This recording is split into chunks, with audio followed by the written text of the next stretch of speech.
Hello friends, welcome back to Prakash nursing academy. तो हम लोग क्या डिस्कस कर रहे हैं अपने इंटरेस्टिंग सब्जेक्ट सोशियोलॉजी। उसमें भी सबसे ज़्यादा इम्पॉर्टेंट और कंफ्यूजिंग हमारा जो चैप्टर चल रहा है, यूनिट चल रहा है, वो कॉग्निटिव प्रोसेस। लेकिन डोंट वरी, अगर आप मेरा वीडियो देखते हैं तो बहुत ही मैं इजी नोट्स प्रोवाइड करके मैं सारा चीज़ आपको समझाई हूँ। हम लोगों का जितना भी था मेमोरी तक कॉग्निटिव प्रोसेस में क्लियर हो चुका है। थिंकिंग में भी टाइप्स हम लोग देख लिए हैं।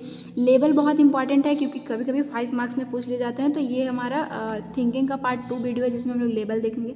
नेक्स्ट रीजनिंग के ऊपर अलग होगा और प्रॉब्लम सॉल्विंग के ऊपर अलग होगा वीडियो, क्योंकि ये सारी कॉग्निटिव प्रोसेस अगर आपके पास है प्रीवियस ईयर का क्वेश्चन तो आप देख सकते हैं बहुत क्वेश्चन इससे पूछा जाता है।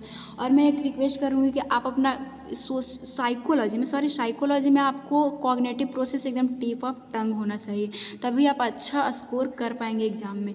तो है क्या लेवल ऑफ थिंकिंग, मतलब इसको हायरार्की मॉडल में जो है वो एक साइकोलॉजिस्ट है ब्लूम्स करके, वो दिए थे, इसीलिए इसको एक और नाम से जाना जाता है, blooms taxonomy of cognitive development.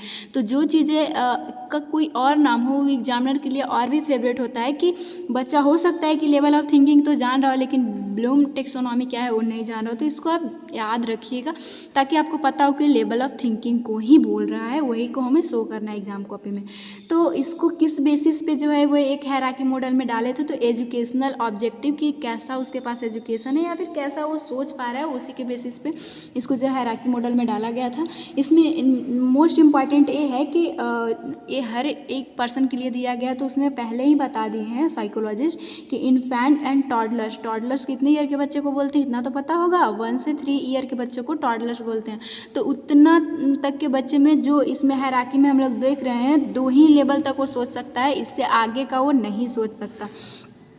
Next बोलता है कि 2 लेवल तक मोस्टली वो यूज़ करेगा थिंकिंग में, और इसमें भी और जो 3 ईयर से जो बाद वाले लोग आएंगे वो सारे 6 जो थिंकिंग का लेवल है वो उनके अंदर देखने को मिल सकता है, अलग अलग टाइम पे अलग अलग ही।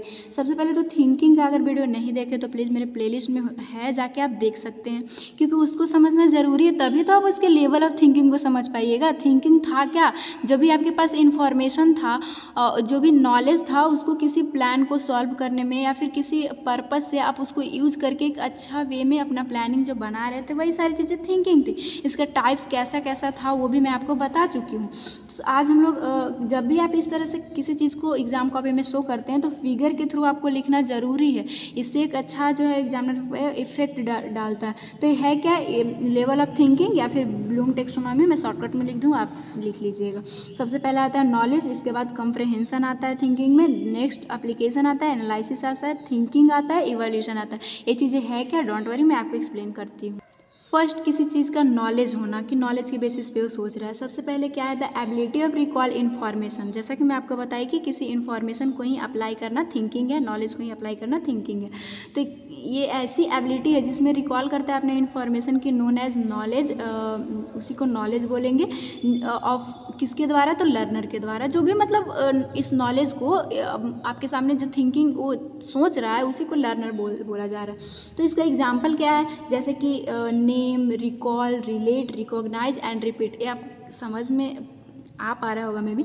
जैसे देखिए, बच्चा को 1 से 3 साल के बच्चा ये तो नाम तो अपना बता ही देता है, और नाम बताता कैसे है, उसके मम्मी पापा कोई उसका नाम रखे तो वो उस नाम को पहले इन्फॉर्मेशन उसके दिमाग में डाला गया कि आप तुम्हारा नाम जो है वो गोपी है या फिर कुछ भी जो भी नाम हो, तो वो बच्चा जो है वो इन्फॉर्मेशन अपने दिमाग में रखा। अगर नेक्स्ट टाइम उससे कोई पूछता है तो अपना नाम सोचेगा कि हाँ मेरा गोपी नाम है और नाम बता देगा। किसी चीज़ को वही रिकॉल कर रहा है, अपना नाम को रिलेट कर रहा है। रिलेट किसी चीज़ को करना वो भी नॉलेज वाला जो भी आपका थिंकिंग का लेवल है उसमें आता है। रिकॉग्नाइज और रिपीट करना, कि नेक्स्ट भी कोई पूछ रहा है तुम्हारा नाम क्या है तो वो अपना नाम रिपीट कर रहा है कि मेरा नाम गोपी है।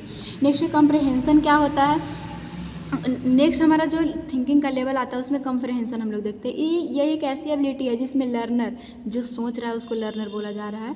To understand the information is known as comprehension, मतलब कि किसी चीज़ जो भी आपको इन्फॉर्मेशन दिया जा रहा है, जिसको इन्फॉर्मेशन दिया जा रहा है, अगर वो अंडरस्टैंड कर पा रहा है तो उसको कंप्रहेंसन बोलेंगे। कि अगर टीचर आपको पढ़ा रहे हैं तो आप उसको अंडरस्टैंड कर रहे हैं, सोच रहे हैं, समझ रहे हैं, तो उसी को कंप्रहेंसन बोला जाता है। और एक क्या होगा, ट्रांसलेट करना किसी चीज़ को जब आप एक्सप्रेस करते हैं, या फिर डिस्क्राइब, इंडिकेट, डैट मीन्स क्या कि ट्रांसलेट। आप अगर बुक भी पढ़ रहे हैं, और ये दोनों चीज़ें टॉडलर में पाया जाता है। तो एक बच्चा बुक 1 से 3 साल आते आते तो बुक पढ़ने लगता है, तो वो किसी चीज़ को इंग्लिश में अगर पढ़ रहा है बुक को, तो ट्रांसलेट हिंदी में कर रहा है, और ना कि इंग्लिश का हिंदी ट्रांस करना। कोई ऐसे भी शब्द होते हैं जिसका मीनिंग निकालना होता है, अगर हिंदी भी हो तो, कि मतलब गमला है तो ये गमला ऐसा उसको दिखाया जाएगा घर में, तो सोचेगा कि हाँ वो गमला है। तो उस तरह से सोच पाना, जो जो थिंकिंग का लेवल है, उसको कंप्रहेंसन बोलते हैं।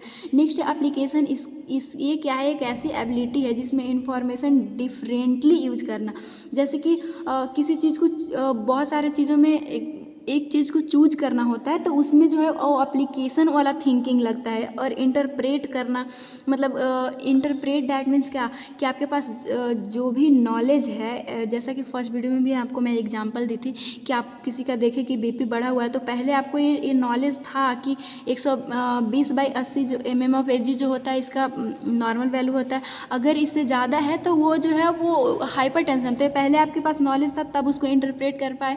तो इंटरप्रेट जहाँ तक आप कर रहे हैं, वो एप्लीकेशन लेवल में थिंकिंग का आप पहुँच चुके हैं। फिर राइटिंग हो गया, स्केच हो गया, और ये सारी चीज़ें जो है वो लेवल क्या है, तो एप्लीकेबल लेवल है थिंकिंग का, कि किसी चीज़ को आपके पास जो भी इंफॉर्मेशन है उसको आप अप्लाई कर रहे हैं आप। तो इसमें higher level of understanding require होती है। आप सोचिए ना, किसी चीज़ को इंटरप्रेट करना, या फिर जब आप एग्ज़ाम टाइम में ही लिखते हैं तो वो बहुत सोचना पड़ता है। किसी चीज़ को जो आप सीखे हैं उसको आप अप्लाई कर रहे हैं, लगा रहे हैं वहाँ पे, तो ये सारी चीज़ें एप्लीकेशन लेवल पे आ गया। Next analysis. एनालिसिस का मतलब क्या होता है, इसमें ये एक ऐसी एबिलिटी है जिसमें breaking down of information into its key part as known as analysis. तो इसमें ब्रेकिंग डाउन मतलब बाहर निकल के जो आपके पास माइंड में इंफॉर्मेशन है, आपके माइंड में वो चीज़ से आप जैसे कि है उससे भी बाहर आप सोचने लगे। जैसे कि एनालाइज, आपको कोई चीज़ के अगर बारे में बताया गया कि हाँ वाइटल साइन जो है वो ऐसे लिया जाता है, थर्मामीटर को यहाँ पे प्लेस किया जाता है। तो अब जो आप अप्लाई कर रहे हैं वहाँ पे सीख रहे हैं कि हाँ यहाँ पे ऐसे लगाते हैं, और वो कब जो है वो उसका आवाज़ आता है तो हमें निकालना होता है। तो वो सब एनालिसिस है। किसी चीज़ को आप एकदम गहराई में सोच सोच के पढ़ रहे हैं, या फिर एक्सपेरिमेंट कर रहे हैं, जो कि मैं थर्मामीटर का दी कि पहले आपको टीचर जो है इन्फॉर्मेशन दिए कि आप ऐसे जो है वो टेम्परेचर लिया जाता है, तो अब जाके वहाँ जो उससे जो इन्फॉर्मेशन है उससे बाहर निकल के आप उसके ऊपर ट्राई कर रहे हैं कि ये होता क्या है। किसी चीज़ को कैलकुलेट करना या फिर कंपेयर करना। तो ये सारी चीज़ जो इस टाइम अगर ये सारी चीज़ें आपको देखने को मिल रहा है, तो इस टाइम पे जो आपका थिंकिंग का लेवल है वो एनालाइज, किसी चीज़ को आप एनालाइज कर रहे हैं आप, और डीप ऑब्जर्व कर रहे हैं, किसी चीज़ के बारे में डीप समझ रहे हैं, तो वो एनालिसिस में आता है। और आपको ये कन्फ्यूज़न नहीं होना चाहिए कि कई चीज़ें जो है वो मिल जा रहा है एग्जाम्पल से, तो ऐसा होता है। ये है नहीं कि मतलब एनालिसिस में कई बार वो एप्लीकेशन लेवल पे ही एनालिसिस कर रहा है तो वहाँ पे एग्जाम्पल आएगा। वो मैं क्या, अगर अभी आपको नहीं समझ में आया तो क्या कहना चाहिए वो चीज़ मैं आपको आगे समझाऊंगी कि चूज जो है वो हायर लेवल थिंकिंग है उसमें भी आ रहा है। और फिर वो जो सेकेंड या फिर यहाँ भी हम लोग चूज देखे थे, एप्लीकेशन लेवल पे भी हम लोग चूज देखे थे। तो जैसे किसी चीज़ को आप चूज कर रहे हैं तो एक ही लेवल थोड़े होता है। कभी आप क्वेश्चन को लेकर चूज कर रहे हैं, और कभी कोई चीज़ मतलब इजी वे में आपको कोई बहुत सारी चीज़ों में से किसी एक को चुनना है, और कभी जो है वो बहुत कॉम्प्लिकेटेड होता है। तो उस टाइम जो थिंकिंग लगेगा वो लेवल आपका अलग होगा। तो इसलिए कंफ्यूज मत होइएगा, क्योंकि आप जब मेरा नोट्स पढ़िएगा तो वहाँ पे कन्फ्यूजन होगा। तो यहाँ ही मैं क्लियर करना चाहिए, इसलिए मैं क्लियर कर भी दिया आपका। नेक्स्ट लेवल है सिंथेसिस का। तो the ability of creating new thing from information different element known as synthesis. इसमें क्या आता है, क्रिएटिव वे में किसी चीज़ को सोच, जो किसी लोग का होता है ना क्रिएटिव वे में एकदम सोच रहे हैं, तो उस टाइम जो लेवल होता है वो सिंथेसिस लेवल होता है, कि किसी चीज़ को वो सिंथेसाइज करने के लिए सोच रहे हैं। और क्रिएट डैट मीन्स क्या, कि किसी चीज़ को क्रिएट कर करके बनाना।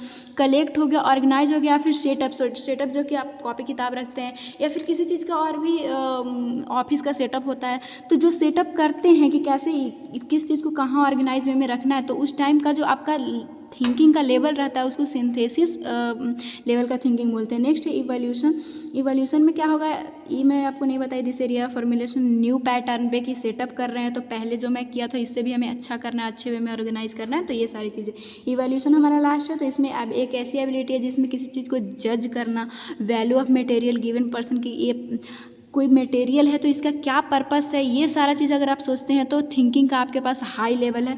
Learning outcome of this area are highest, क्योंकि हाईएस्ट पे जा रहा है in the cognitive hierarchy based on a clearly defined criteria. आपके पास थिंकिंग का एकदम क्लियरली लेवल आ चुका है।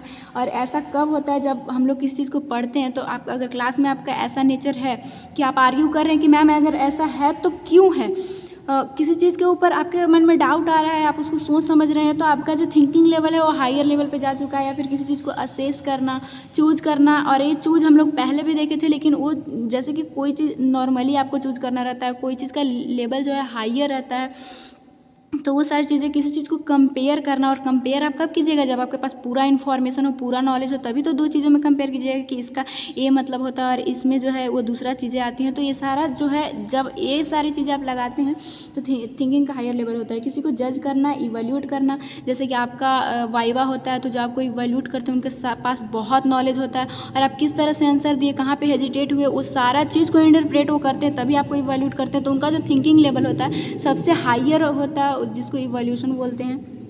तो आई होप कि आपको समझ में आया होगा। लेवल ऑफ थिंकिंग है बहुत इंपॉर्टेंट, आप इसको ध्यान रखिएगा। हर एक चीज़ का मैं एग्जांपल दी कहाँ पे आपको ये हो सकता है कॉन्फ्लिक्ट, वो भी मैं आपको सॉल्व की।